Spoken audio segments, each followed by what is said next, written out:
இன்றைய தேவ செய்தியே தேவனாகிய கர்த்தர் நமக்கு வைத்திருக்கும் ஆசீர்வாதங்களை ஏன் இழக்கிறோம்? நல்லா கவனித்துக் கொள்ள வேண்டாம். நம்ம என்ன நினைப்போம்? உடனே எதை எடுத்தாலும் நம்முடைய வாழ்க்கையில் ஒரு தோல்வி, எவ்வளவு பிரயாசப்பட்டாலும் முன்னேற முடியாத ஒரு தன்மை. யாரும் மந்திரம் செஞ்சிட்டாங்களா? யாரும் சூனியம் வச்சிட்டாங்களா? அல்லது ஏதோ ஒரு சாபம் நம்மளை பாதிச்சிருக்கிறதா? அப்படிதான் நம்ம சந்தேகப்படுறோம். சாபம் இல்லை, சூனியம் இல்லை, நாம தான் அதற்கு காரணம். எப்படிங்கிறதை நாம் தெரிந்து கொள்ள வேண்டும். கர்த்தர் மனிதனை சிருஷ்டித்த நாளில் இருந்தே அவன் ஆசீர்வாதமாக இருக்கணும் தான் விரும்பினார். நல்லா கவனித்துக் கொள்ள வேண்டும். ஆதியில மனுஷனை சிருஷ்டித்த நாளில் இருந்து, ஆதியாகமம் 5வது அதிகாரம் 1வது 2வது வசனங்கள். ஆதாமின் வம்ச வரலாறு. தேவன் மனுஷனை சிருஷ்டித்த நாளிலே அவனை தெய்வ சாயலாக உண்டாக்கினார். அவர்களை ஆணும் பெண்ணுமாக சிருஷ்டித்து அவர்களை ஆசீர்வதித்து அவர்களை சிருஷ்டித்த நாளிலே அவர்களுக்கு மனுஷர் என்று பெயரிட்டார். ஆரம்பத்திலே அவங்களை ஆசீர்வதிக்கிறார். நல்லா கவனிங்க. என்னாகுமா 24:1 இஸ்ரவேலை ஆசீர்வதிப்பதே கர்த்தருக்கு பிரியம் எழுதப்பட்டிருக்கும். தேவனுடைய பிள்ளைகள் எப்பொழுதுமே ஆசீர்வாதமாக இருக்க வேண்டும் என்று சொல்லிதான் ஆண்டவர் விரும்புகிறார். 1 பேதுரு 3வது அதிகாரம் 9வது வசனத்தை வாசித்தா, நாம் ஆசீர்வாதத்தை சுதந்தரித்துக் கொள்ளும்படியாக அழைக்கப்பட்டவர்கள் என்று எழுதப்பட்டிருக்கோம். நல்லா கவனிங்க. அப்போ the blessing is always in front of us. ஆசீர்வாதங்கிறது எப்பொழுதுமே நம்ம முன்னால தான் இருக்கிறது. ஏன் பெற்றுக்கொள்ள முடியவில்லை? ஏன் சுதந்திரிக்க முடியவில்லை? நல்லா கவனிக்க வேண்டும்.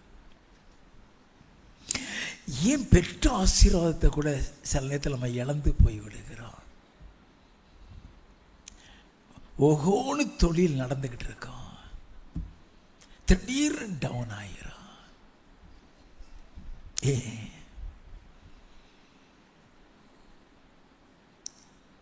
ஏன் வருமானத்தில்,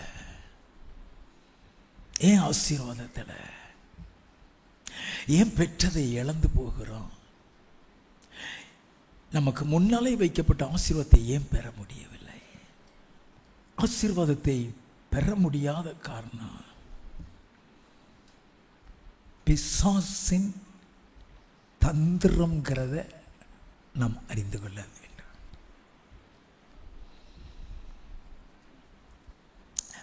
அந்த தந்திரத்தை நாம் தெரிந்து கொள்ள வேண்டும். It is the cunningness of Satan. உங்களை அறியாமலேயே உங்களையே கருவியாக்கி உங்க ஆசீர்வாதத்தை நிறுத்திடுவான்.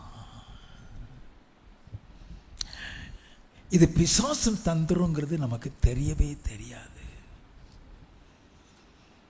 ஆதியில தேவனால் உருவாக்கப்பட்ட மனிதனையே அவனுடைய தந்திரத்தினாலதான் நாசமாக்கி விட்டான்.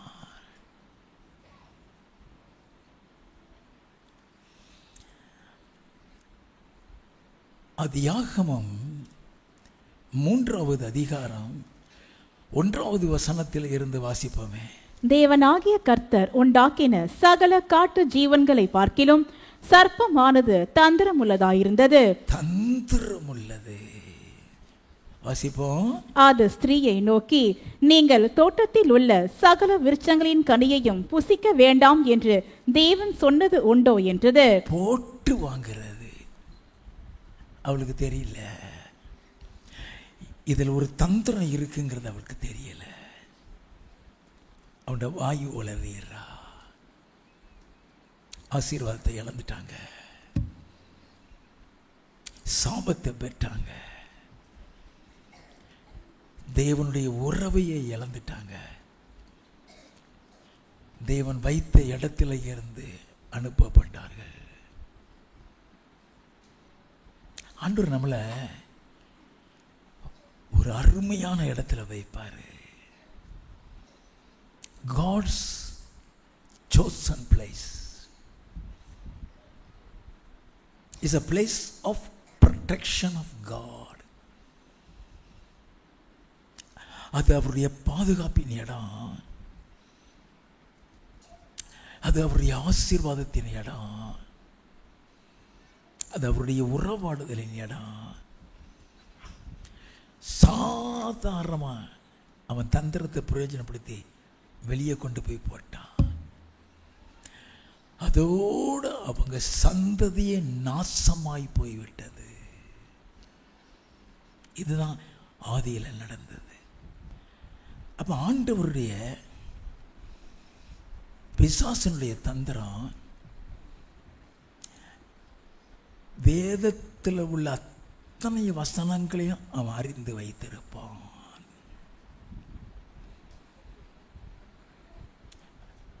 வசனம் இருக்குதா இதுல, அது பிசாசுக்கு தெரியும். அந்த வசனத்தின்படி தான் உங்க வாழ்க்கையில அவன் விளையாடுவான். இயேசுட்டே போய் நின்னானா என்ன சொன்னான் தெரியுமா? மத்தேயு எழுதின சுவிசேஷம் 4வது அதிகாரம் 5வது 6வது வசனம். அப்பொழுது பிசாசு அவரை பரிசுத்த நகரத்திற்கு கொண்டு போய்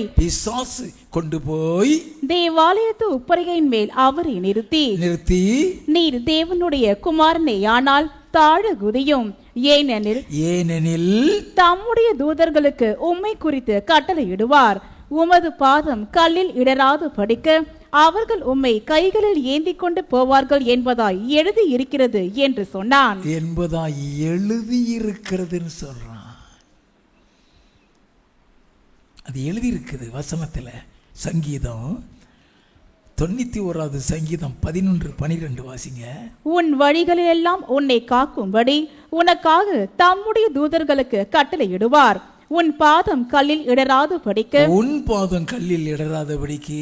அவர்கள் உன்னை தங்கள் கைகளில் ஏந்தி கொண்டு போவார்கள். அவர்கள் உன்னை தங்கள் கைகளில் ஏந்தி கொண்டு. அந்த வசனத்தை தான் பிரயோஜனப்படுத்துறான். அதில் எழுதி சங்கீதத்தில் எழுதி இருக்கிறது தான் இயேசுட்ட வந்து சொல்றான், எழுதி இருக்கிறது. அப்படின்னா ஆண்டவர் ஒரு கட்டளை கொடுக்கிறாரா, ஆண்டவர் ஒரு வாக்குத்தத்தம் கொடுக்கிறாரா, ஆண்டவர் இப்படி நடக்கணும்னு சொல்றாரா, இப்படி நடக்காதுன்னு சொல்றாரா, வேதத்தில் என்ன எழுதி இருக்குதோ அது அப்படியே அவனுக்கு தெரியும். அதைத்தான் உங்களுடைய வாழ்க்கையிலே கொண்டு வருவான். நல்லா கவனிக்க வேண்டும். ஆதியில் என்ன நடந்தது? ஆதாம் ஏவாள் பியூட்டிஃபுல்லாக ஆண்டவரோடு உறவாடிக்கிட்டு இருந்தாங்க. அப்போ அவங்களுக்கு ஒரு கட்டளை கொடுக்குறார். ஆதியாகமம் 2வது அதிகாரம் 16-17.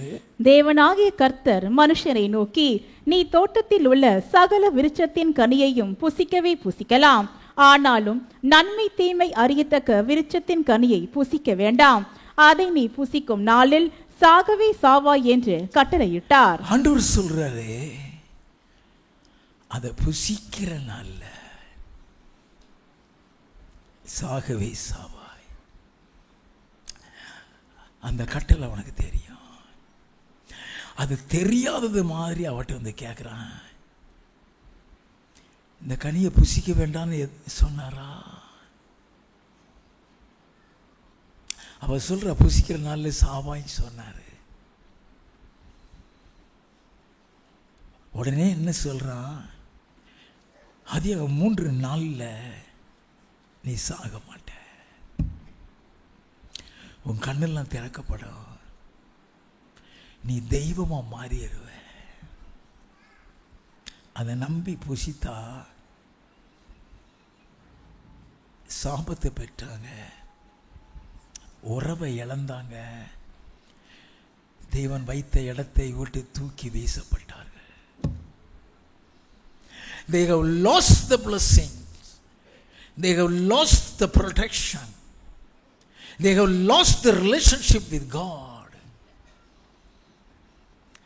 ஆண்டவருடைய பாதுகாப்பை இழந்தாங்க, ஆசீர்வாதத்தை இழந்தாங்க, தேவனோடு கூட இருந்த உறவை இழந்து விட்டாங்க. நல்லா கவனிக்க வேண்டும்.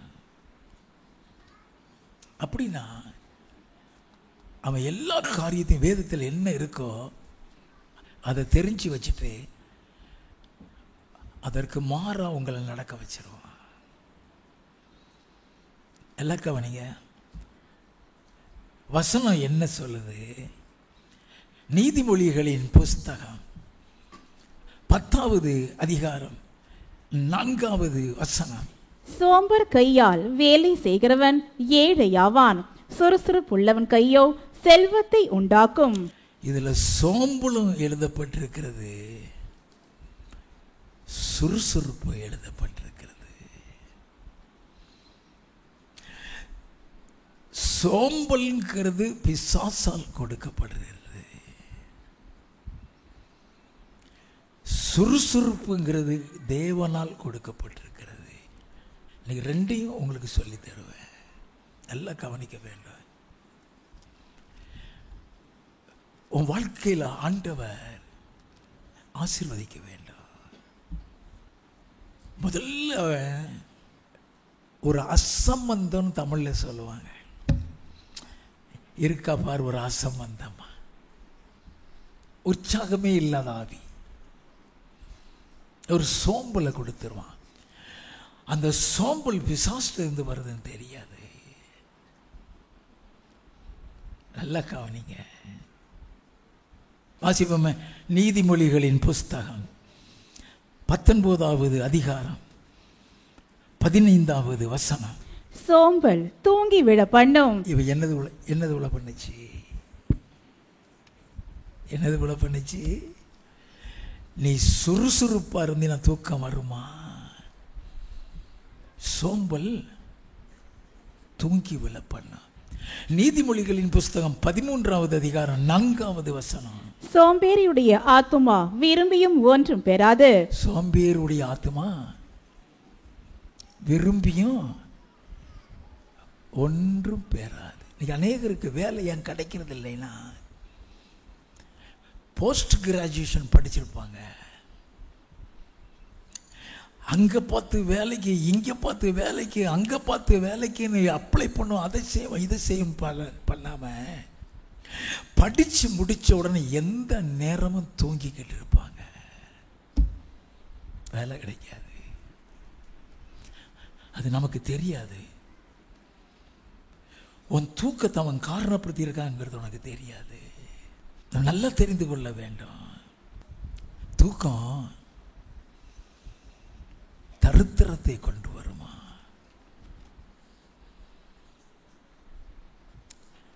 சோம்பலும் தூக்கமும் ஒண்ணுதான். நீதிமொழிகளின் புஸ்தகம் 6வது அதிகாரம் 9ல் இருந்து 11 வரை வாசிப்போமே. சோம்பேறியே, நீ எவ்வளவு நேரம் படுத்திருப்பாய்? எப்பொழுது உன் தூக்கத்தை விட்டு எழுந்திருப்பாய்? இன்னும் கொஞ்சம் தூங்கட்டும், இன்னும் கொஞ்சம் உறங்கட்டும், இன்னும் கொஞ்சம் கைமுடக்கி கொண்டு நித்திரை செய்யட்டும் என்பாயோ? உன் தரித்திரம் வழிபோக்கனை போலவும். என்னது உன் தரித்திரம்? வழிபோக்கன் என்னது? போற வழியில உள்ள நுழைஞ்சிருவானா? போற வழியில உள்ள நுழைஞ்சிருவான். தரித்திரம் வழிபோக்கனை போலவும், உன் வறுமை ஆயுதம் அணிந்தவனை போலவும் வரும். சோம்பலை குறித்தும் தூக்கத்தை குறித்தும் இந்த நீதிமொழியில் அதிக வசனங்கள் உண்டு. நீதிமொழிகளின் புஸ்தகம் 24வது அதிகாரம் 33, 34. இன்னும் கொஞ்சம் உறங்கட்டும், இன்னும் கொஞ்சம் கை முடக்கி கொண்டு நித்திரை செய்யட்டும் என்பாயோ? உன் தரித்திரம் வழிபோக்கனை போலவும் உன் வறுமை ஆயுதம் அணிந்தவனை போலும் வரும். நல்லா கவனிங்க, வேதத்தில்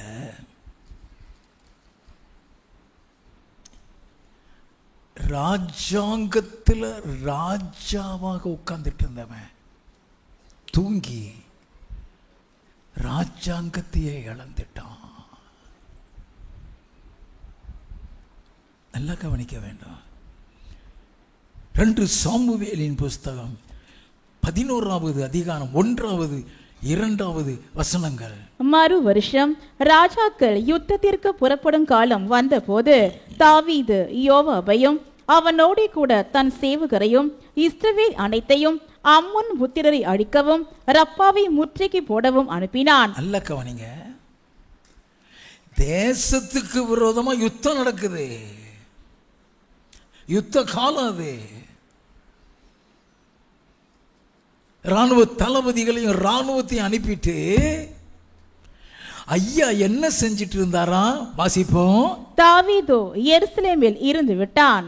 ஒரு நாள் சாயங்காலத்தில் தாவீது தன் படுக்கையில் இருந்து எழுந்து, என்னது சாயங்காலத்தில் அங்க யுத்தம் நடக்கு, ஐயா இங்க மத்தியானம் நிம்மதியா தூங்கிட்டு இருக்கிறான்.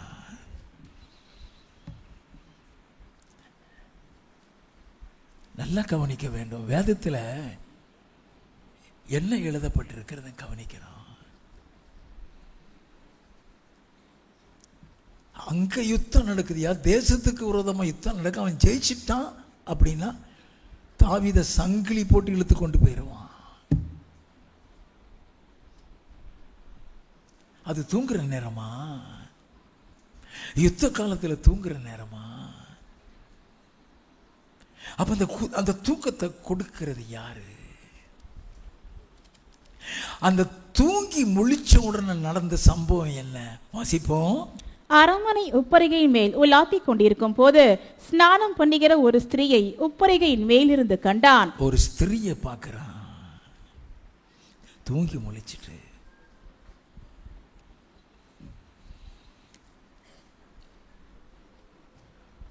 அவனும் யுத்தத்துக்கு போகணும். வசனம் என்ன சொல்லுது தெரியுமா? நீதிமொழிகளின் புஸ்தகம் 18வது அதிகாரம் 9வது வசனம். தன் வேலையில் அசதியாயிருப்பவன் அடிமனுக்கு சகோதரன். தன் வேலையில அசதியா இருக்கிறவன் அலிபன்னா டெஸ்ட்ராயர், அவன் ஃப்ரெண்ட். அவன் இங்க அதுதான் நடக்குது. தூங்கி முழிச்ச உடனே யுத்தத்தை குறித்த எண்ணமே மறந்துட்டு அழகா பிசாசு ட்ராப் போட்டு ஒரு ஸ்திரீயை கொண்டு வந்து நிப்பாட்டான். வாசிப்போம் 2 சாமுவேல் 11:2. அந்த ஸ்திரீ வெகு சௌந்தரியவதியாயிருந்தாள். இந்த சௌந்தரியவதிகளை பத்தி வேதம் என்ன சொல்றது தெரியுமா? நீதிமொழிகளின் புஸ்தகம் 6வது அதிகாரம் 25வது வசனம். உன் இருதயத்திலே அவள் அழகை இச்சியாதே. உன் இருதயத்திலே அவள் அழகை இச்சியாதே. அவள் தன் கண்ணிமைகளினால் உன்னை பிடிக்க விடாதே. கண் இமைகளினால் பிடிக்க விடாதே. 29வது வசனம். பிறனுடைய மனைவியினிடத்தில் பிரவேசிப்பவனும் அப்படியே அவளை தொடுகிற எவனும் ஆக்கினைக்கு தப்பான். ஆக்கினைக்கு பிறனுடைய மனைவியினிடத்தில். இவன் தாவீது அவளை பார்க்கிறான், அவ அழகுல மயங்குறான். நடந்தது என்ன? 2 சாமுவேலின் புஸ்தகம் 11வது அதிகாரம் 3வது 4வது வசனங்கள். அப்பொழுது தாவீது அந்த ஸ்திரீ யார் என்று விசாரிக்க ஆள் அனுப்பினான். அவள் எலியாமின் குமாரத்தையும் ஏத்தியனான உரியாவின் மனைவியும் ஆகிய பத்சேபாள் என்றார்கள். இன்னொருத்த மனைவி. ஸ்திரியை தொடுகிறவனும் பிறனுடைய மனைவியிடத்தில் பிரவேசிக்கிறவனா ஆக்கினைக்கு தப்பான். பொல்லாத பாவம். உன் சொத்து எல்லாத்தையும் காலி பண்ணிடும். நல்ல கவனிங்க, விபச்சாரங்கிறது நரகத்துக்கு மட்டும் கொண்டு போக நினைக்காதீங்க, பூமியிலேயே உன்னை தருத்திரனாக ஆக்கிவிடும். தாவீதுடைய வாழ்க்கையில டாப்ல இருக்கிறான். டாப். அவனை ஜெயிச்ச ஒரு ராஜா கிடையாது.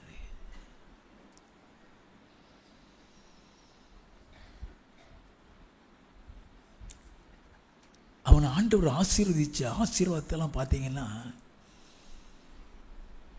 ஆண்டவர் டாப்ல அவனை கொண்டு போய் வச்சிருக்கிறாரு. சாதாரண ஆசீர்வாதம் இல்லை. 2 சாமுவேலின் புஸ்தகம் 5வது அதிகாரம் 10வது வசனம். தாவீது நாளுக்கு நாள் விருத்தி அடைந்தான், சேனைகளின் தேவனாகிய கர்த்தர் அவனோடே கூட இருந்தார். நாளுக்கு நாள் விருத்தி அடைஞ்சவன் அவனை டாப்ல கொண்டு போயிட்டாரு. அவனை டாப்ல வைக்கும் பொழுதுதான் அந்த ஸ்திரியை காமிக்கிறான். அதுல விழுந்துட்டான். ஒரு பாவத்தை மறைக்கிறதுக்கு இன்னொரு பாவம் செய்கிறான். 2 சாமுவேலின் புஸ்தகம் 11வது அதிகாரம் 14, 15 வசனங்கள். காலமே தாவீது யோவாபுக்கு ஒரு நிருபத்தை எழுதி உரியாவின் கையில் கொடுத்து அனுப்பினான். அந்த நிருபத்திலே மும்முரமாய் நடக்கிற போர் முகத்திலே நீங்கள் உரியாவை நிறுத்தி அவன் வெட்டுண்டு சாகும்படிக்கு அவனை விட்டு பின் வாங்குங்கள் என்று எழுதியிருந்தான். நல்ல கவனிங்க, இவளை அபகரிக்கிறதுக்கு அவ புருஷனை கொண்டு போட்டாயா. தேவன்ட்ட பட்சபாதமே கிடையாது. அவன் எவ்வளவு இருதயத்துக்கு ஏத்தவனா இருந்தாலும் சரி, பாவம் செஞ்சுட்டான்னா ஆக்கினை தீர்ப்பு உண்டு. நாத்தான் அனுப்புறாரு. 2 சாமுவேல் 12வது அதிகாரம் 1வது வசனம். கர்த்தர் நாத்தானை தாவீதினிடத்தில் அனுப்பினார். ஒரு தீர்க்கதரிசி அனுப்பி விடுறாரு. 9வது வசனத்தில் இருந்து, கர்த்தருடைய பார்வைக்கு பொல்லாப்பான இந்த காரியத்தை செய்து அவருடைய வார்த்தையை நீ அசட்டை பண்ணினது என்ன? ஏத்தியனாகிய உரியாவை நீ பட்டயத்தால் மடிவித்து அவன் மனைவியை உனக்கு மனைவியாக எடுத்துக்கொண்டு அவனை அம்மோன் புத்திரரின் பட்டயத்தாலே கொன்று போட்டாய். இப்போதும் நீ என்னை அசட்டை பண்ணி ஏத்தியனாகிய உரியாவின் மனைவியை உனக்கு மனைவியாக எடுத்துக்கொண்டபடியினால் பட்டயம் என்றைக்கும் உன் வீட்டை விட்டு விலகாதிருக்கும். பட்டயம் என்றைக்கும் உன் வீட்டை விட்டு விலகாதிருக்கும். அதை தொடர்ந்து வாசித்தீங்கன்னா, நீ ஒளிப்பிடத்தில் செய்தாய். உன் ஸ்திரீகளுக்கு இந்த சூரிய வெளிச்சத்தில் செய்யப்படும். தாவீதுடைய வாழ்க்கையில் எல்லாம் நடக்க ஆரம்பிச்சது. மேல இருந்தவங்க, டாப்ல இருந்தவங்க, தூக்கம் பாவத்துக்கு மேல பாவத்தை செய்ய வச்சிருச்சு. தூங்கின தூக்கம்தான். எந்த நேரத்தில் தூங்கணுங்கிறது கூட தெரியாதபடி ஒரு சோம்பேறித்தனத்தை கொடுத்து தூங்க வைப்பான். ஒரு ராஜாவாக இருந்தவனுடைய நிலைமை என்னாச்சு தெரியுமா? 2 சாமுவேலின் புஸ்தகம் 15வது அதிகாரம் 1வது வசனம். இதற்கு பின்பு அப்சலோம் ரதங்களையும் குதிரைகளையும் தனக்கு முன் ஓட 50 சேவகரையும் சம்பாதித்தான். யார் அப்சலோம்? தாவீதுடைய பெத்த மகன். தகப்பனுக்கு விரோதமாய் கொடி பிடிக்க ஆரம்பிச்சிட்டான். 10வது வசனம். அப்சலோம் இஸ்ரவேல் கோத்திரங்களுக்கெல்லாம் வேவுகாரரை அனுப்பி நீங்கள் எக்கால தொனியை கேட்கும் போது அப்சலோம் எப்ரோனிலே ராஜாவானான் என்று சொல்லுங்கள் என்று சொல்லி வைத்திருந்தான். தகப்பனுக்கு விரோதமாய் நிற்கிறான். 13வது 14வது வசனம். அதை அறிவிக்கிற ஒருவன் தாவீதினிடத்தில் வந்து இஸ்ரவேலில் ஒவ்வொருவருடைய இருதயமும் அப்சலோமை பற்றி போகிறது என்றான். அப்பொழுது தாவீது எருசலேமிலே தன்னிடத்தில் உள்ள தன்னுடைய எல்லா ஊழியக்காரரையும் நோக்கி எழுந்து ஓடி போவோம், இல்லாவிட்டால் நாம் அப்சலோமுக்கு தப்ப இடமில்லை. அவன் தீவிரித்து நம்மிடத்தில் வந்து நம்மை பிடித்து நம்மில் பொல்லாப்பு வர பண்ணி நகரத்தை பட்டய கருக்கினால் சங்காரம் பண்ணாதபடிக்கு தீவிரமாய் புறப்படுங்கள் என்றான். தீவிரமாய் புறப்படுங்க. எங்கயா, எந்த காலத்திலயா தாவீது ஓடுனாபடி? எந்த காலத்தில் ஓடுனா? 16வது வசனம். அப்படியே ராஜாவும் அவனுடைய வீட்டார் எல்லாரும் கால்நடையாய் புறப்பட்டார்கள். வீட்டை காக்க ராஜா மறுமனையாட்டிகளாகிய 10 ஸ்திரீகளை பின் வைத்தான். நல்லா கவனித்துக் கொள்ள வேண்டாம். 10 மறுமனையாட்டிகள் உண்டு கொடுக்கு. ஏகபோகமா வாழ்ந்தவன் அவளுக்கு மேல பெரிய இல்லாம அவளுகளை வச்சுட்டு ஆளை விட்டா போதுன்னு ஓடுறான். ஆசீர்வாதத்தை இழந்தான், உறவை இழந்தான், பாதுகாப்பை இழந்தான், எங்க போறோன்னு தெரியாம போகிறான். 23வது வசனம். சகல ஜனங்களும் நடந்து போகிற போது தேசத்தார் எல்லாரும் மகா சத்தமாய் அழுதார்கள். மகா சத்தமாய் அழுதார்கள். ராஜா கீதரோன் ஆற்றை கடந்தான். ஜனங்கள் எல்லாரும் வனாந்திரத்துக்கு போகிற வழியே நடந்து போனார்கள். எங்க போற வழியா? வனாந்திரம். அரண்மனையில இருந்தவன் இன்னைக்கு வனாந்திரத்தை நோக்கி போகிறான். தாவீதினுடைய தூக்கம் பாவம் செய்ய வைத்தது. நல்லா கவனிக்க வேண்டாம். பாவத்திற்கு மேல் இன்னொரு பாவம் செய்ய, ஒரு பாவத்தை மறைக்க இன்னொரு பாவம் செய்ய வைத்தது. ராஜாங்கத்தையே இழக்க வைத்தது. நீதிமொழிகளின் புஸ்தகம் 22வது அதிகாரம் 29வது வசனம். தான் வேலையில் ஜாக்கிரதையாய் இருக்கிறவனை நீ கண்டால் அவன் நீசருக்கு முன்பாக நில்லாமல் ராஜாக்களுக்கு முன்பாக நிற்பான். அங்க ராஜாக்கு முன்னால நின்னவன் வனாந்திரத்துக்கு போயிட்டான். அவன் தன் வேலையில ஜாக்கிரதையா இருக்கிறவன், சுறுசுறுப்பா இருக்கிறவன். அவன் நீசருக்கு முன்பாக நிற்காம அவன் ராஜாவுக்கு முன்பாக நிற்பானா? வசனம் ஒன்று எழுதியிருக்குன்னா 1% கூட அதுல போய் இருக்காது. ஆதியாகமம் 39வது அதிகாரம் 21 முதல் 23 வரை வாசிக்க கேட்போம். கர்த்தரோ யோசேப்போடு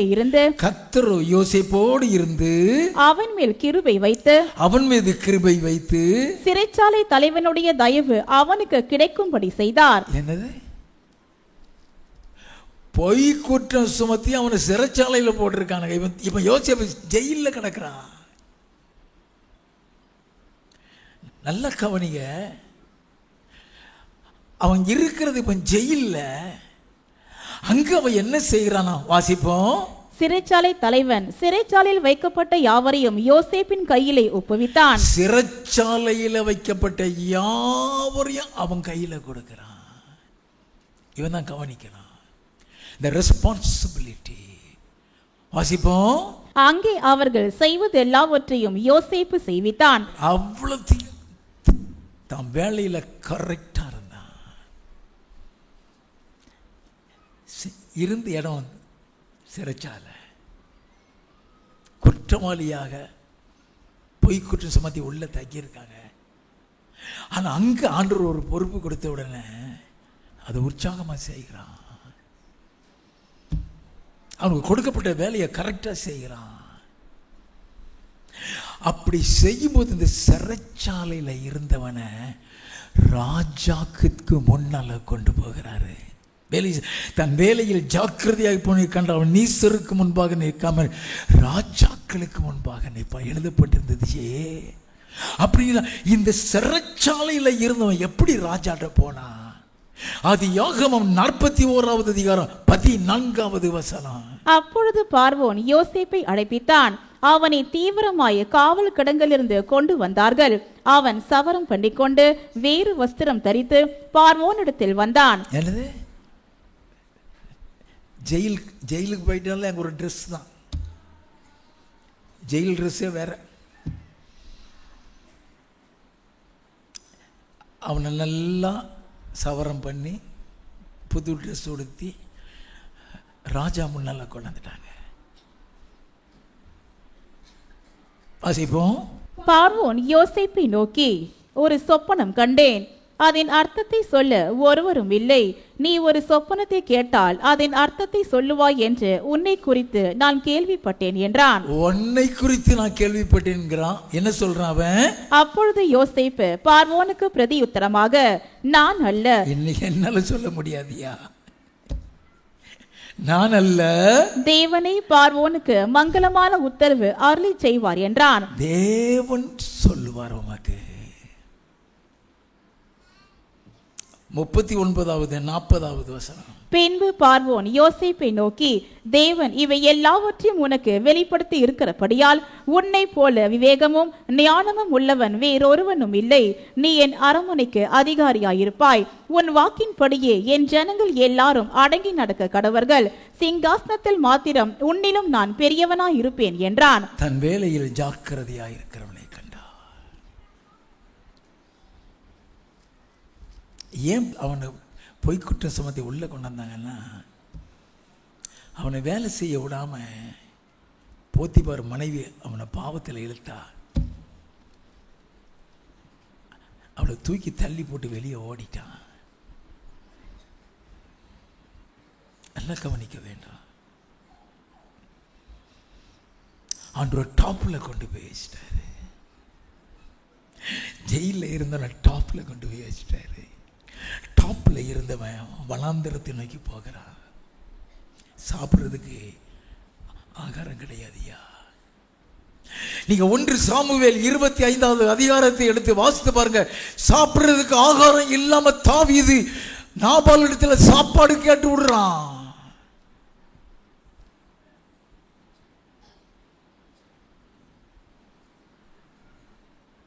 நல்லா கவனிக்க வேண்டும்.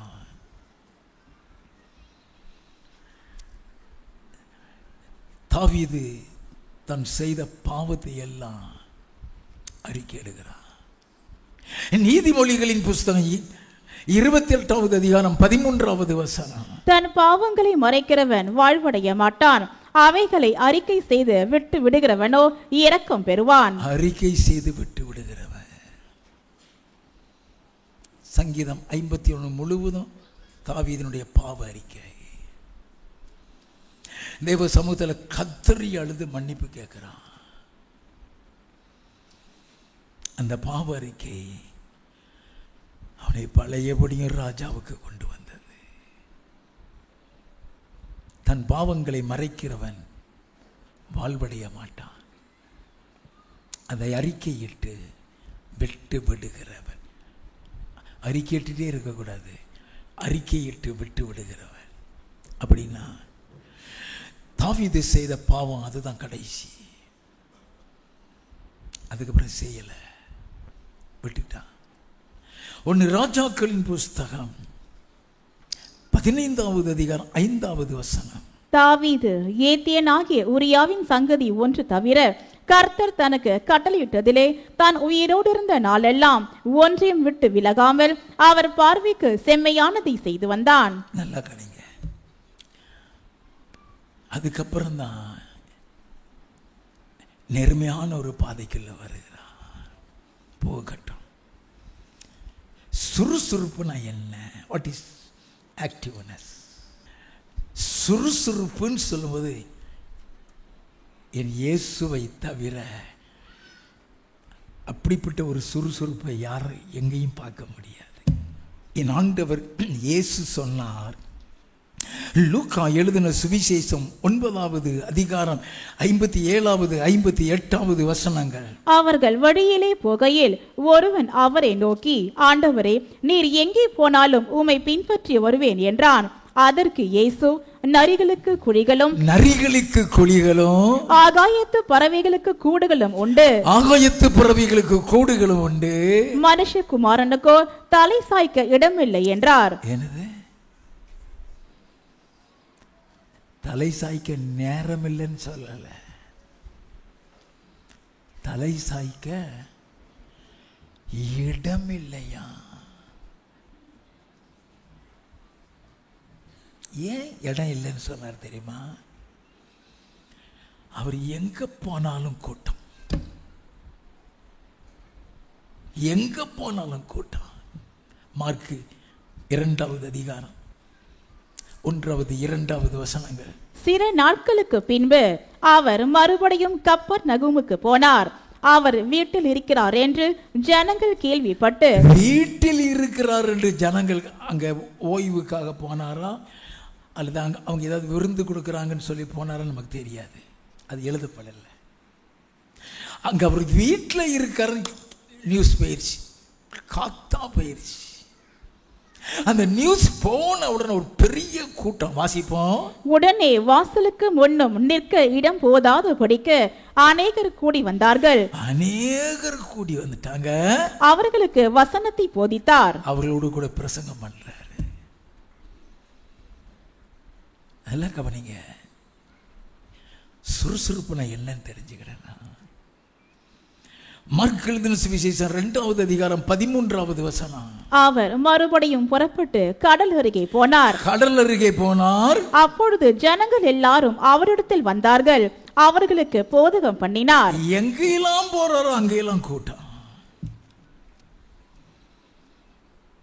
3வது அதிகாரம் 7வது வசனத்தில் இருந்து, இயேசு தம்முடைய சீஷர்களோட அவ்விடம் விட்டு கடலோரத்துக்கு போனார்.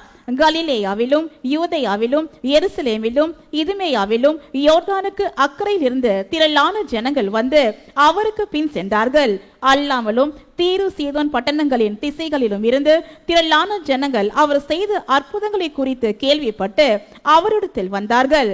அவர் அநேகரை சொஸ்தமாக்கினார். அநேகரை சொஸ்தமாக்கி நோயாளிகள் எல்லாரும் அதை அறிந்து அவரை தொட வேண்டும் என்று அவரிடத்தில் நெருங்கி வந்தார்கள். ஜனங்கள் திரளாய் இருந்தபடியால் அவர்கள் தம்மை நெருக்காத படிக்கு தமக்காக ஒரு படவை ஆயத்தம் பண்ண வேண்டும் என்று தம்முடைய சீஷர்களுக்கு சொன்னார். அந்த படவில் ஏறி உட்கார்ந்து கூட்டம், போகிற இடமெல்லாம் கூட்டம். என் ஆண்டவர் போகிற இடமெல்லாம் கூட்டம். தலை சாய்க்க இடமில்லைன்னு சொன்னாரு. அதுக்கு தான் நான் உங்களுக்கு விளக்கம் கொடுத்துக்கிட்டு இருக்கிறேன். என் ஆண்டவர் ரெஸ்ட் எடுக்க நேரம் இல்லையா ஐயா? ரெஸ்ட் எடுக்க நேரம் இல்லையா? மார்க் எழுதின சுவிசேஷம் 6வது அதிகாரம் 31வது வசனத்தில் இருந்து, அவர் அவர்களை நோக்கி, வனாந்திரமான ஓரிடத்தில் தனித்து சற்று இளைப்பாறும்படி போவோம் வாருங்கள் என்றார். எதுக்கு போவோம்? சற்று இளைப்பாறுவோம்.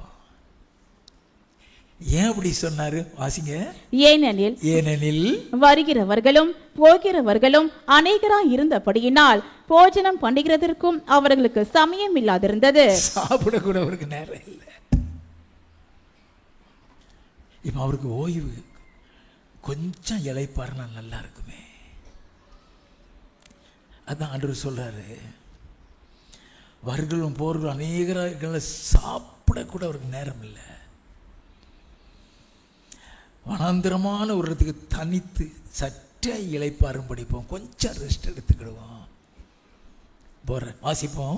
அப்படியே அவர்கள் தனிமையாய் ஒரு படவில் ஏறி வனாந்திரமான ஓர் இடத்திற்கு போனார்கள். அவர்கள் புறப்பட்டு போகிறதை ஜனங்கள் கண்டார்கள். அவரை அறிந்த அநேகர் சகல பட்டணங்களிலும் இருந்து கால்நடையாய் அவ்விடத்திற்கு ஓடி அவர்களுக்கு முன்னே அங்கே சேர்ந்து அவரிடத்தில் கூடி வந்தார்கள். அவர் போறாருங்கிறது எவனோ ஒருத்தன் பார்த்துட்டான். எவனோ ஒருத்தன் போறாரு, காட்டு தீ மாறி பரவி, காட்டு தீ மாறி. இவங்க போய் சேர்றதுக்குள்ள அவன் பெரிய கூட்டம் அங்க கூடிட்டான். இவர் சாப்பிட கூட இல்லை, இவர் ரெஸ்ட் எடுக்க கூட இல்லை, அங்க போகிறாரு. வாசிப்போம். இயேசு கரையில் வந்து அநேக ஜனங்களை கண்டு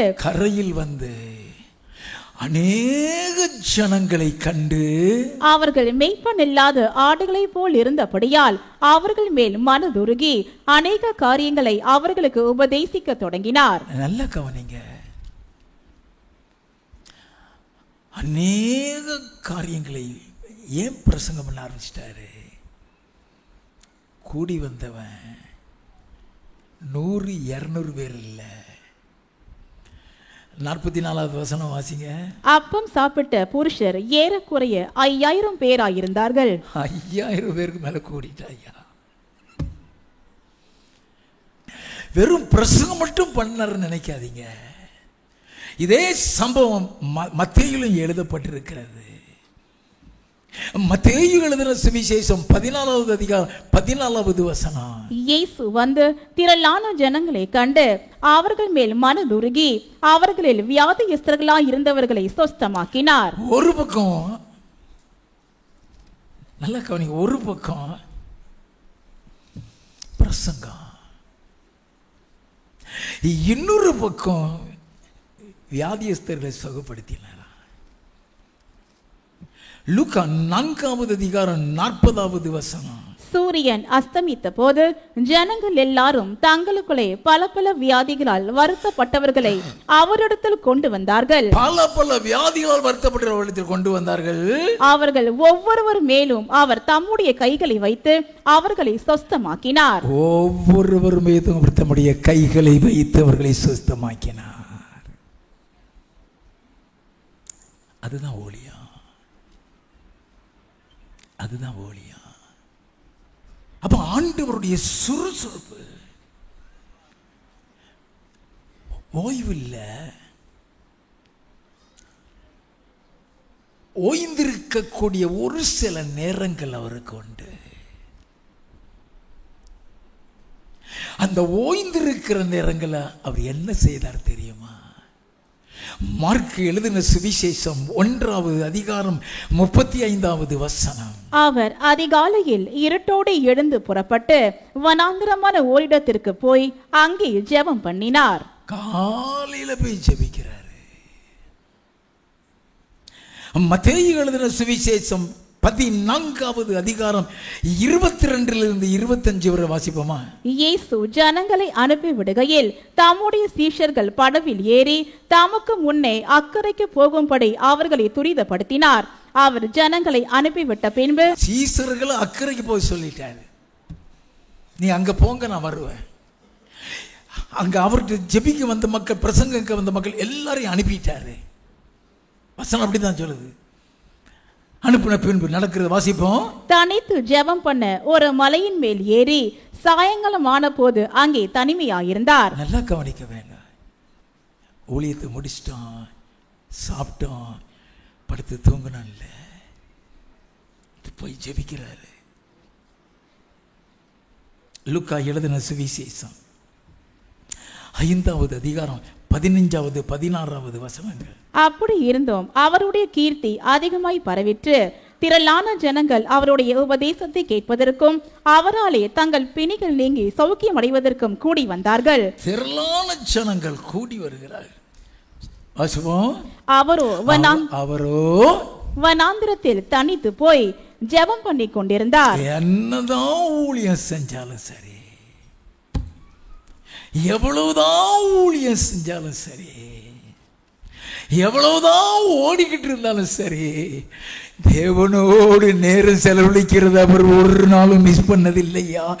அந்தந்த நேரத்தில் சரியா ஆண்டவருடைய பாதத்தில் போய் விழுந்துருவாரு. நல்லா கவனிங்க. வனாந்திரமான ஒரு இடத்துல போய் தனித்து ஜெபம் பண்ணி கொண்டிருக்காரு. லூக்கா 9வது அதிகாரம் 18வது வசனம். பின்பு அவர் தமது சீஷரோடு கூட தனித்து ஜெபம் பண்ணி கொண்டிருக்கையில் அவர்களை நோக்கி, ஜனங்கள் என்னை யார் என்று சொல்கிறார்கள் என்று கேட்டார். தனித்து ஜெபம் பண்ணி கொண்டிருக்கையில் சீஷர்களோடு கூட அந்த ஜெபம் முடிஞ்சு கேட்கிறாரு. லூக்கா எழுதின சுவிசேஷம் 6வது அதிகாரம் 12வது வசனம். அந்நாட்களிலே அவர் ஜெபம் பண்ணும்படி ஒரு மலையின் மேல் ஏறி ரா முழுவதும் தேவனை நோக்கி ஜெபம் பண்ணி கொண்டிருந்தார். ராத்திரி முழுவதும் ஜெபம் ஐயா. அதனாலதான் லூக்கா 9:58 அதற்கு இயேசு, நரிகளுக்கு குழிகளும் ஆகாயத்து பறவைகளுக்கு கூடுகளும் உண்டு, மனுஷகுமாரனுக்கோ தலை சாய்க்க இடமில்லை என்றார். மனுஷகுமாரனுக்கோ தலை சாய்க்க இடமில்லை. அப்படின்னா அவர் எங்க தலை சாய்த்தார் தெரியுமா? வீட்டில் இல்லை, கெத்செமனே தோட்டத்தில் இல்லை. அவர் தலை சாய்த்த இடம் எங்க தெரியுமா? மார்க்கு எழுதின சுவிசேஷம் 4வது அதிகாரம் 36வது வசனம். அவர்கள் ஜனங்களை அனுப்பிவிட்டு அவர் படவில் இருந்தபடியே அவரை கொண்டு போனார்கள். அவர் படவில் இருந்தபடியே, நல்லா கவனிக்க வேண்டும், அவர் படகுல இருந்தபடியே அவரை கொண்டு போனார்கள். வேறு படகுகளும் அவரோடு கூட இருந்தது. வேறு படகுகளும் அவர்களோடு கூட. they were traveling towards the next shore. அடுத்த கரைக்கு போயிட்டு இருக்காங்க. அங்க போன உடனே மக்கள் கூடிடுவாங்க. அவர் கரை இறங்குறதுக்கு முன்னால அங்க மக்கள் கூடிடுவாங்க. இந்த கரையில இருந்த அந்த கரை வரைக்கும் பிரயாணம் பண்றாரு பாத்தீங்களா? அந்த பிரயாணத்துல தான் அவர் தூங்குற இடம். 38வது வசனம். கப்பலின் பின்னணியத்தில் அவர் தலையணை வைத்து நித்திரையாயிருந்தார். நல்லா கவனிங்க, கப்பல்ல பின்னால தலையணைய வைத்து எங்க தூங்குறாருன்னா, during the time of travel I was sleeping in the boat.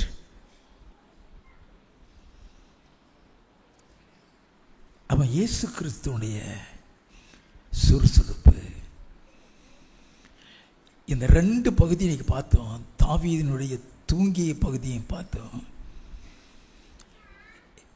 இயேசு கிறிஸ்து தூங்கிய பகுதியையும் பார்த்தோம்.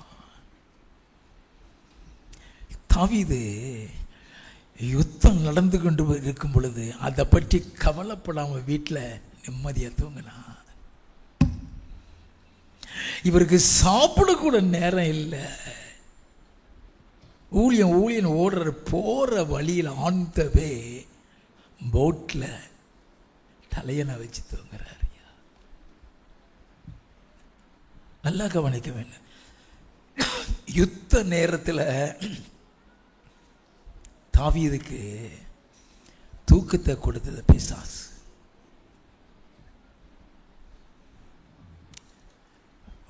ஓடி ஓடி ஓடி ஓடிக்கொண்டே இருக்கிற உற்சாகத்தை இயேசுவுக்கு கொடுத்ததை தேவாதி தேவனையா. இயேசுவுக்கு அவர் நித்திரையை கொடுக்கல, அது இளைப்பாறுதல்.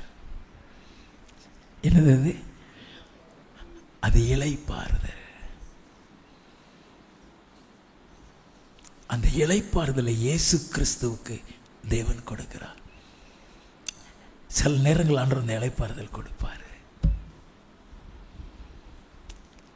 அந்த இளைப்பாறுதல் நேரம் தான் 1 மணி நேரம், 2 மணி நேரம் இருக்கும், அவ்வளவுதான் தூக்கம். எழுப்பி விட்டுருவார். போகட்டும். அடுத்தபடியாக, நீ சொல்லுற ஒவ்வொரு பொய்யும்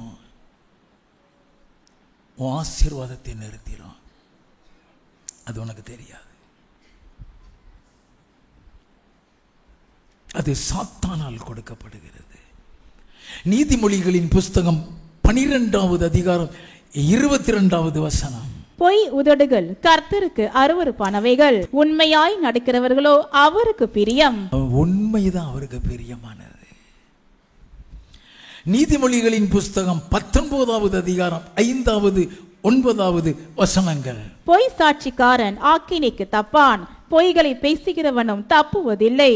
பொய் சாட்சிக்காரன் ஆக்கினைக்கு தப்பான், பொய்களை பேசுகிறவன் நாசம் அடைவான். என்னது? பொய்களை பேசுகிறவன் நாசம் அடைவான். இதெல்லாம் சிந்திக்கவே மாட்டோமே. ஒன்னும் இல்லாம போயிடுவான் அர்த்தம். நம்ம சாதாரணமாக விளையாட்டுக்கு போய் சொல்லுவோம்,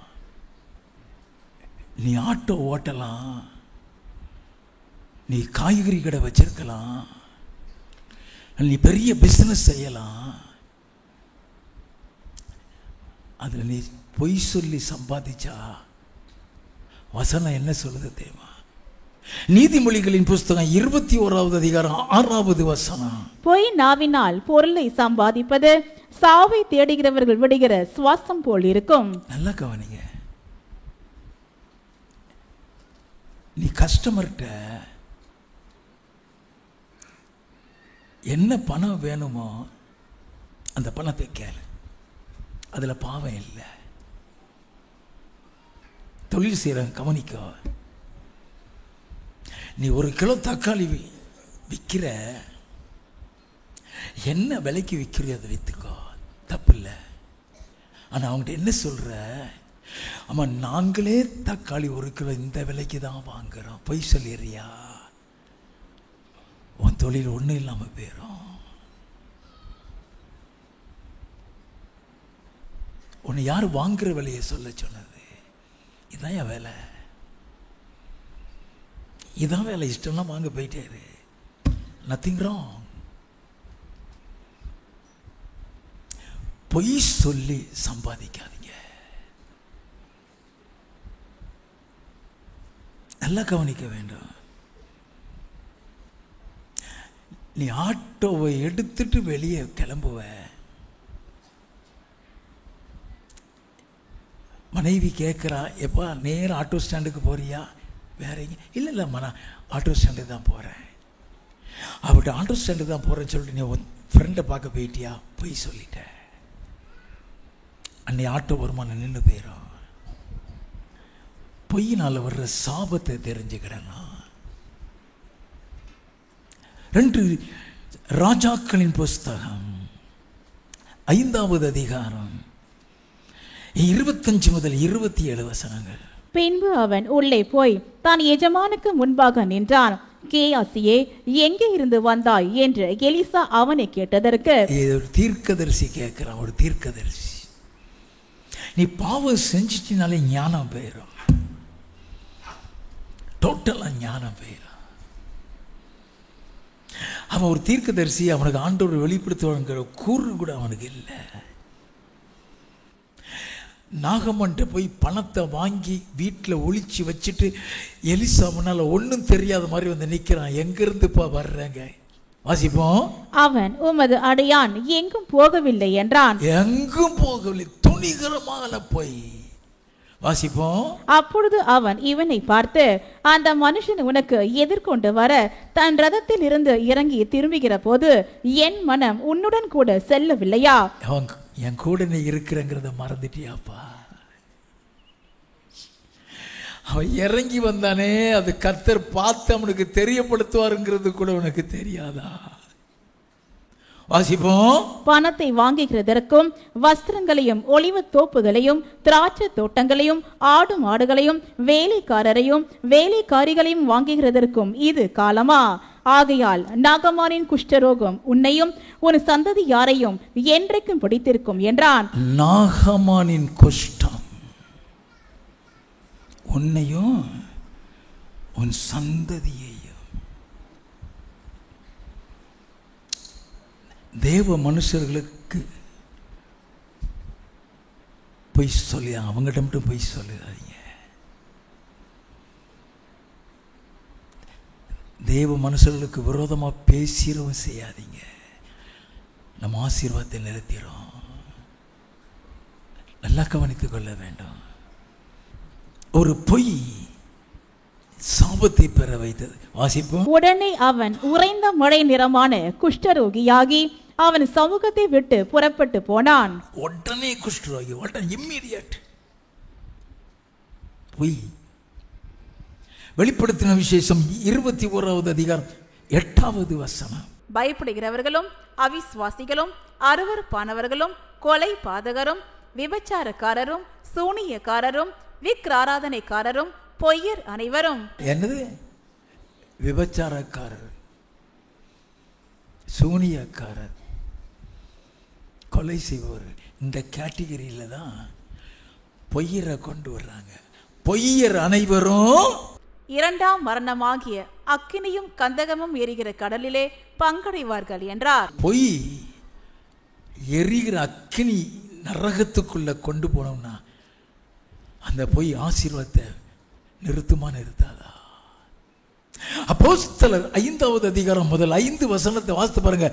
அனனியா சப்பிரால் ஆண்டவருடைய காணிக்கையில் ஒரு பகுதியை வஞ்சித்து வைத்து விட்டு பேதுருவுக்கு முன்னால கொண்டு வந்து வைக்கிறான். அப்போஸ்தலர் 5:3 பேதுரு அவனை நோக்கி, அனனியாவே, நிலத்தின் கிரயத்தில் ஒரு பங்கை வஞ்சித்து வைத்து பரிசுத்த ஆவியினிடத்தில் பொய் சொல்லும்படி சாத்தான் உன் இருதயத்தை நிரப்பினதென்ன? சாத்தான் உன் இருதயத்தை நிரப்பினதென்ன? அவன் பேதுருட்ட சொல்றேன்னு நினைச்சிட்டு இருக்கான். அது அங்க பரிசுத்த ஆவியானவர் உட்கார்ந்திருக்காரு. பரிசுத்த ஆவியினிடத்தில் பொய் சொல்லும்படி சாத்தான் அப்படின்னா உன்னை பொய் சொல்ல வைக்கிறோம். பிசாசு மறந்துடாதீங்க. Never forget.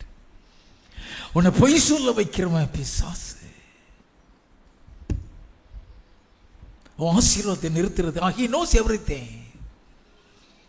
பொய்களை பேசுகிற நாசமடைவான் எழுதப்பட்டிருக்கு.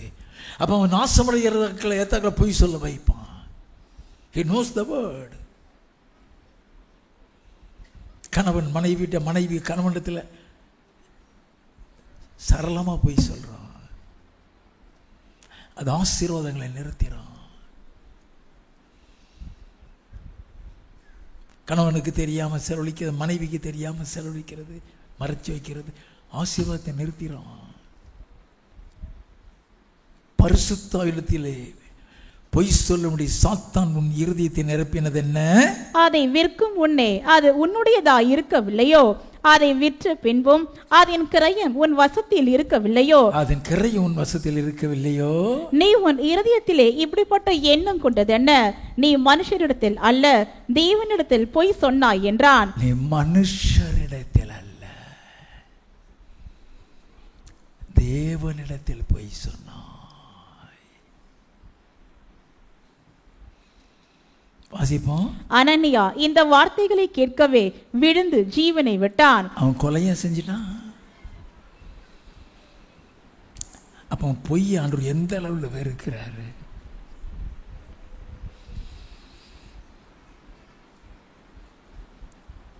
பொய்யை எந்த அளவுல வெறுக்கிறாரு? நல்லா கவனிச்சுக்கிறேங்க. நம்ம தாராளமா பேசுறோம், தாராளமாய் சொல்றோம். ஏன் தடைகள்? ஏன் தடைகள்? ஏன் தடைகள்? சூனிய வச்சுட்டானா, மந்திரம் வச்சுட்டானா, குழம்புறோம். நம்முடைய சோம்பல், நம்முடைய தூக்கம், நம்முடைய பொய் அந்த ஆசீர்வாதத்தை நிப்பாட்டிடும். அடுத்தபடியாக கடன். உன்னை கடன் வாங்க வைக்கிறவனு பிசாசுங்கிறத மறந்துடாதீங்க. நல்லா கவனிங்க. அழகா பிளான் பண்ணி உன் கையில் இருக்கிற பணத்துக்கு ஏத்தாக்குல உன் பிள்ளைக்கு கல்யாணம் முடிக்கணும்னு நினைக்கலாம், அல்லது வீடு கட்டணும்னு நினைக்கலாம். அதுக்குன்னு ஒருத்தன் வருவான். எப்பா நீ இப்படிலாம் உன் பிள்ளைக்கு செஞ்சினா அந்த வீட்டில் உன் பிள்ளைய தான் அசிங்கமாக நினைப்பாங்க. நான் வேணா உனக்கு பணம் தர்றேன், அப்புறம் நீ தந்துக்கோ, அவளுக்கு இத்தனை பவுன் போடு, அத்தனை பவுன் போடு, அவன் சொன்னான் கேட்டு நீ வாங்கிடுவ. அது அந்த பிள்ளையுடைய வாழ்க்கையை நாசமாக்கிறோம். அருமையா பிளான் பண்ணி உனக்கு இருக்கிற பணத்துக்குள்ள வீடு கட்டணும்னு நினைப்பேன். அங்க சாத்தான் ஒருத்தன் அனுப்புவான். அவன் சாத்தான் அனுப்புனான்னு உனக்கு தெரியாது, அவன் உனக்கு நல்லது செய்கிறான்னு நீ நினைச்சிடுவ. அவன் சொல்லுவான், கட்டுறதே கட்டுற, பெருசா கட்டிடு, கட்டுறதே கட்டுற, அதே அந்த கோழி கூடு மாதிரி கட்டுற,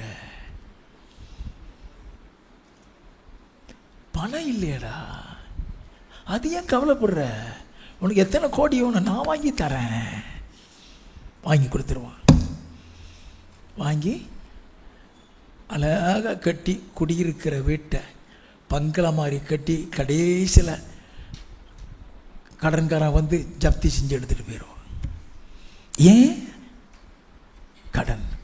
உபாகமம் 15வது அதிகாரம் 6வது வசனம். உன் தேவனாகிய கர்த்தர் உனக்கு சொன்னபடி உன்னை ஆசீர்வதிப்பதினால் நீ அநேகம் ஜாதிகளுக்கு கடன் கொடுப்பாய், நீயோ கடன் வாங்குவதில்லை. நீதிமொழிகளின் புஸ்தகம் 22வது அதிகாரம் 7வது வசனம்.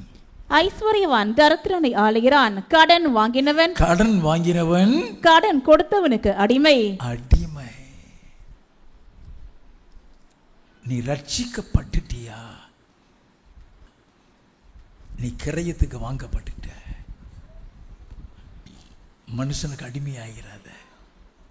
1 கொரிந்தியரின் புஸ்தகம் 7வது அதிகாரம் 23வது வசனம். நீங்கள் கிரயத்துக்கு கொல்லப்பட்டீர்கள், மனுஷருக்கு அடிமைகளாகாதிருங்கள். அப்படின்னா கிரயத்துக்கு கொல்லப்பட்ட நீ ரட்சிக்கப்பட்டவா? நீ ரட்சிக்கப்பட்டவன். கடன் வாங்கி ஒருத்தனுக்கு அடிமையாகிறாத. கடன் வாங்கி செலுத்த முடியாம போயிட்டீன்னா பரலோகம் போக முடியாது. தெரியுமா யாருக்காவது? சங்கீத புஸ்தகம் 37வது சங்கீதம் 21வது வசனம். துன்மார்க்கன் கடன் வாங்கி செலுத்தாமற் போகிறான். துன்மார்க்கன் கடன் வாங்கி செலுத்தாமல் போகிறான். 25-26. நான் இளைஞனாயிருந்தேன், முதல் வயதுள்ளவனுமானேன், ஆனாலும் நீதிமான் கைவிடப்பட்டதையும் அவன் சந்ததி அப்பத்துக்கு இறந்து திரிகிறதையும் நான் காணவில்லை. அவன் நித்தம் இறங்கி கடன் கொடுக்கிறான். அவன் நித்தம் இறங்கி கடன் கொடுக்கிறான். அப்ப துன்மார்க்கன் கடன் வாங்கி செலுத்தாமல் போகிறான்னா உன்னை செலுத்த விடாமலே ஆக்கிடுவான். அது செலுத்தாம நீ துன்மார்க்கன் கேட்டகரியில் வருவ. நீ துன்மார்க்கன் கேட்டகரியில் வந்துட்டீன்னா வசனம் என்ன சொல்லுது தெரியுமா? நீதிமொழிகள் 3வது அதிகாரம் 33வது வசனம். துன்மார்க்கனுடைய வீட்டில் கர்த்தரின் சாபம் இருக்கிறது. துன்மார்க்கனுடைய வீட்டில் கர்த்தருடைய சாபம் இருக்கிறது. அல்லேலூயா.